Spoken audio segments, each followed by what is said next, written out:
Hammaga salom, men ismim Fotima va bugun sizlar bilan yoz fasli uchun 100 ta ideya ko'rib yozib chiqamiz. Uyda o'tirib zerikmasliginglar uchun sizlarga zo'r ideyalar tuzib qo'ydim. Men shunaqa karton olib oldim. Hozir kartonga yozib chiqamiz. Sig'ganicha yozamiz, qolganini og'zaki sizlarga aytaman yoki yozib qo'yaman описаниеga. Qani bo'lmasam boshladik. Menimcha bu hammaga qiziq bo'ladi, chunki yoz faslini hamma kutadi. Menga kerak bo'ladi ruchka oldim. Вообще meni o'chirgichli ruchkam bo'lardi, hozir topolmadim. Xato qilganimda bittada ketidan o'chirib ketardim. Hozir endi xato qilish mumkin emas.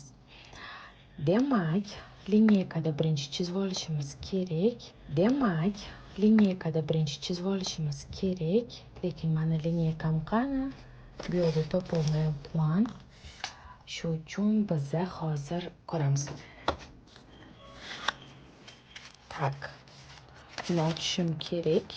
O'zi ochmasdan chizib ko'ramiz.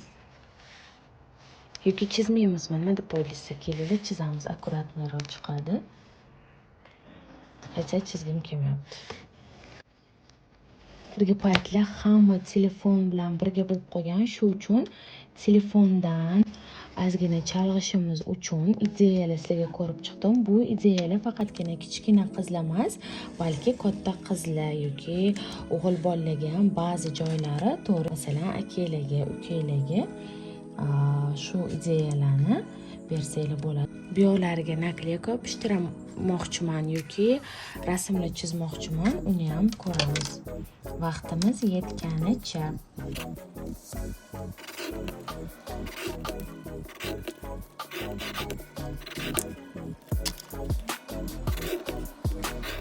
Albatta qiziqroq bo'lishi uchun chiroyli qilib yasatib chiqishimiz kerak.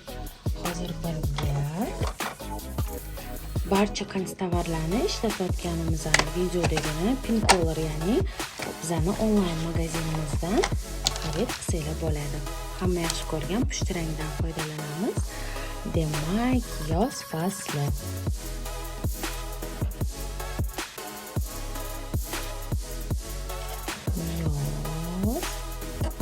Demak, oldiga endi har xil yana narsalar chizsanglar bo'ladi. Masalan, yoz fasliga mos qilib, masalan, barglar yoki boshqa narsalar, nakleykalar. Men faqatgina nakleyka emas, chunki har doim ham hammada nakleykalar bo'lmaydi. Shu uchun ozgina o'zim yozib chizgim keldi sizlarga ideya berish uchun. Bilaman, mendan ham chiroyli chizib yozadiganlar bor. Oramizda rassomlar ham, dizayner shunga o'xshaganlar bo'lsa kerak. Shu uchun o'zingizlarning ideyalarga qaraysizlar. Men sizlarga prosta ozgina ilhomlantirish uchun motivatsiya beryapman. Bu nakleykani ham albatta Pincolordan xarid qilsanglar bo'ladi. Hozir endi birga gullarni yopishtirib chiqamiz.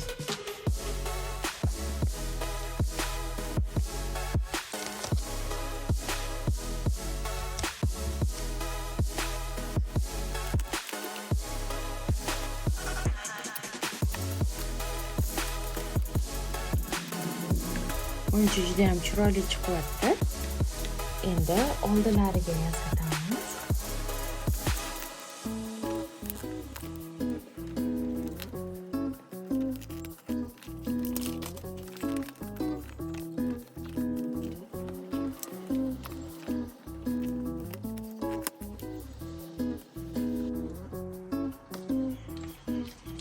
Yozuvim videoda unchalik ko'rinmayapti, lekin o'zi hayotda chiroyli chiqdi.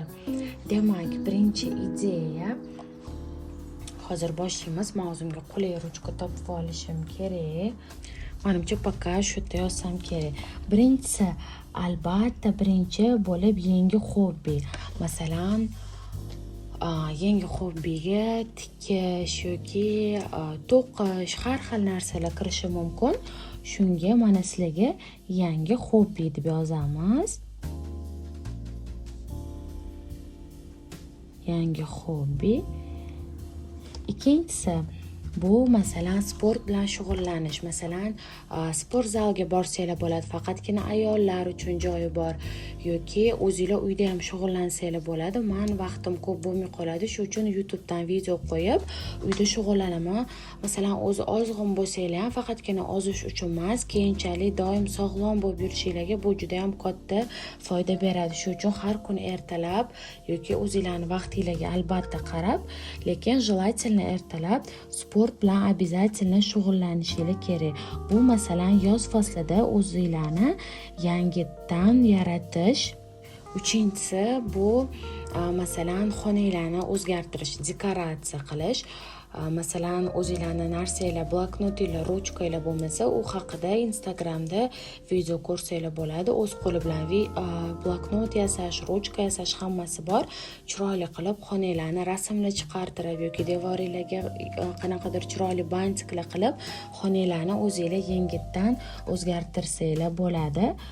Xonamizni o'zgartiramiz, ya'ni o'z qo'linglar bilan har xil rasmni chiqarib настроениyalarni albatta kerak emas kiyimlardan ajratamiz. Masalan ko'pimiz bu masalan уборкаga ham kiradi va kiyimlardan ozgina ko'pini ajratsak o'zimizni yengil his qilamiz. Shu uchun albatta уборкаga ham vaqt ajratishimiz kerak. Kerak emas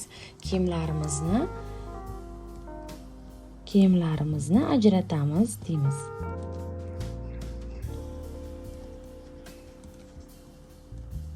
Voymi kiyimlarimizni.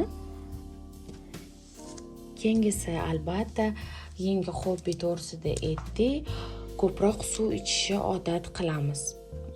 O'zingizga masalan bloknot tutinglar, belgilab boringlar, har doim suv ichish kerak. Ayniqsa ertalab hech nima yemasdan oldin suv ichish shart. Hammamiz aytamiz, lekin esimizdan chiqib qoladi. Shu uchun albatta doim suv ichib yurish. Buni как tracker qilib o'zingizga yozib yuringlar. Suv ichib boshlaydi. 6-inchisi, endi bu ideya emas, sizlar uchun ozgina sog'lom turmush tarzi uchun sizlarga yordam beraman. Hozir yana ideyalar ko'ramiz. Masalan, yangi kitob boshlash. Kitob o'qishni ba'zi qizlar yoqtirishmaydi. O'zingizga oson internetda masalan oson yengil kitoblarni qarasanglar chiqadi.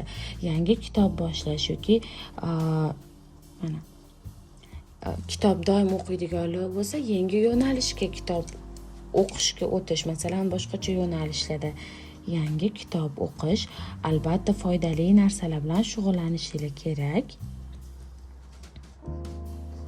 Yangi kitob o'qish va albatta sayohat qilish. Masalan chet el davlatlarga bormasanglar ham, masalan Samarqand, Buxoro yoki o'zingizlar shu atrofda yashasanglar Toshkentga kelsanglar bo'ladi.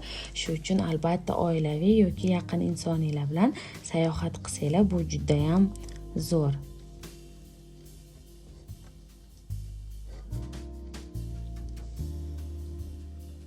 Sakkizinchisi, masalan bu menga yangi hobbiga aylanmoqchi. Yangi gul tuvakda gul ekish yoki gul ekmasanglar ham yangi gul olish va u gulni parvarish qilish juda ham yoqadi. Aynan o'zingizlarning xonangizga bu narsani qo'ysanglar, shu uchun buketda emas, aynan tuvakda yangi gul olish va shu gulga qarash.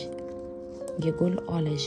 Bu ham bir hobbi turiga ham kiradi. Meni buvijonim juda ham gullarni yaxshi ko'radilar. Shu uchun gul olsam, ularga olib borib beraman. Kattaroq qilib bering deb, hozir ham bitta gulim ularda. Kalanxo'y degan gulim. Shu uchun sizlarga ham tavsiya beraman gul olib ekish. Demak, keyingisi bu rasm chizish yoki bo'yash. Masalan, bu narsa hammaga yoqadi, yoqtirmaydigan inson bo'lmasa kerak. Raskraska bo'yash deyman. Nimaga? Chunki bu ancha insonni tinchlantiradi va o'zgartiradi.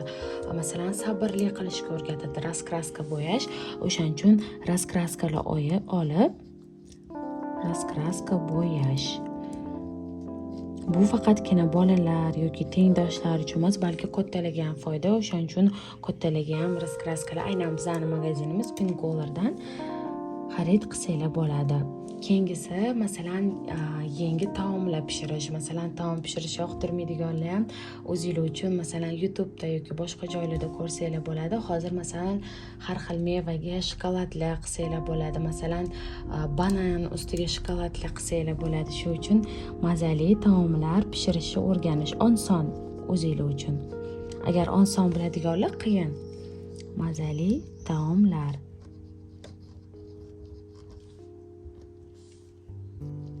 11-si sog'lom ovqatlanishga o'tish, ya'ni shirinliklarni albatta yeyish kerak. Men o'zim ham shokoladlarni yaxshi ko'raman, lekin me'yorida ko'proq sog'lom. Masalan, hozir yoz faslida ko'katli mevalar juda ham ko'p bo'lgan. Shu uchun o'zingizlarning organizminglarni yoz faslida tozalash uchun ham aynan sog'lom ovqatlanishga o'tishimiz kerak.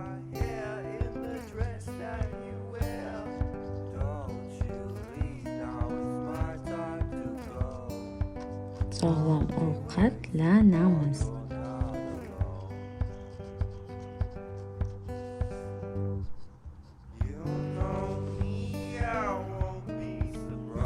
Keyingisi bu shaxsiy kundalik tutish.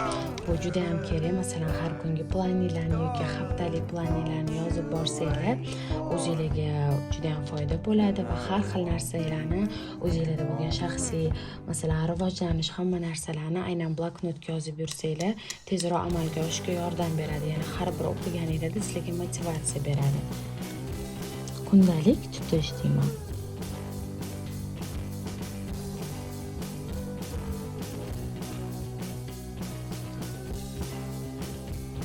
Va har kuni keyingisi bu meni eng yaxshi ko'rganim bitta dona bo'lsa ham yaxshilik qilish. Bu masalan yaqin insoningizga telefon qilib yaxshi ko'rishingizni aytish yoki masalan oyingizlarning xonalarini uborka qilib berish, oyingizlarga masalan oyingizlarni massaj qilib qo'yish yoki pulingiz masalan ko'proq bo'lsa sovg'alar olish. Ko'proq kichkina qizlar ko'rishadi, shu uchun pul to'g'risida unchalik video qilmayman, chunki hammada ham sharoiti har xil. Shu uchun har kuni bir marta kichkina yaxshilik qilish deyman.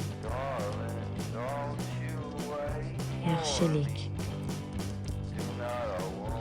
qilish 100 tasi sig'mas ekan, shu uchun qolgan 100 ta dedim videoda qolganlarini men Telegram kanaliga yana yuborib qo'yaman. Nechta chiqsa qolganini Telegram kanalida bo'ladi va og'iz aka ham aytib ketaman sizlarga. Keyingisi har kuni YouTube'da motivatsion so'z videolar, podkastlar ko'rish bu juda ham foydali. Masalan, agar kitob o'qish kam o'qisanglar, kitob o'qiy olmasanglar, albatta podkast, foydali podkastlar ko'ringlar o'sish uchun. Podkast ko'rish. Keyingisi vaqtli uxlashga odatlanish. Bu juda ham foydali, juda ham kerakli. Hammamiz telefonga kirib ketamiz, lekin vaqtli uxlab, vaqtli uyg'onsanglar boshida ozgina qiyin bo'ladi, lekin bir hafta, 2 haftadan keyin o'zingizlarni yengil his qilasizlar va kuningiz ham foydali va barakali o'tadi. Vaqtli uyg'onish va uxlash. Vaqtli uxlash deyman. Uxlash, uyg'onish. Ruchkam yaxshi yozmayapti. Boshqa ruchka olinishga eringanman. Uyg'onish.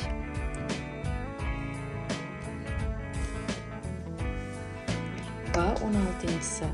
Keyingisi 16-si men buni yangi til o'rganish deb yozdim. Ko'rinishidan oddiy eshitilishi mumkin, lekin juda ham qiziqarli. Tasavvur qiling, masalan, angliyskini bilsangiz, xitoy tili yoki fransuz tili, qaysi shaharga borishni istasangiz, qaysi shaharni orzu qilsangiz, aynan shu tilni bir kunda masalan 2 dona so'z, bitta so'z ham yodlasangiz ham 3 oyda o'zi juda ham ko'p so'z yodlagan bo'lasiz. Til o'rgansangiz, o'zingizga bo'lgan ishonchingiz ham ko'proq ortadi va qaysi shaharga bormoqchi bo'lsangiz, til o'rgansangiz, yana ham sizga motivatsiya bo'ladi. Keyingisi bu velosiped uchish yoki samokat, masalan, o'rtoqlaringiz bilan yoki yaqin insonlaringiz bilan botanika bog'i yoki qaysidir bog'larga borib maza qilib, ertalab obedda emas, ertalab yoki kech payt uchsangiz maza qilasiz. Menimcha bunaqa paytlar yoz paytlarida juda ham zo'r bo'ladi. Videomiz o'z nihoyasiga yetmoqda. Barcha konstovarlarni, ya'ni ko'rib turganingizni Pincolor bizdan xarid qilsangiz bo'ladi. Telegram yoki Instagramga murojaat qilishingiz mumkin. 100 taga yaqin ideyalarni esa Telegram kanalimizga yuborib qo'yaman. Bizga obuna bo'ling. Keyingi videolarda ko'rishguncha xayr.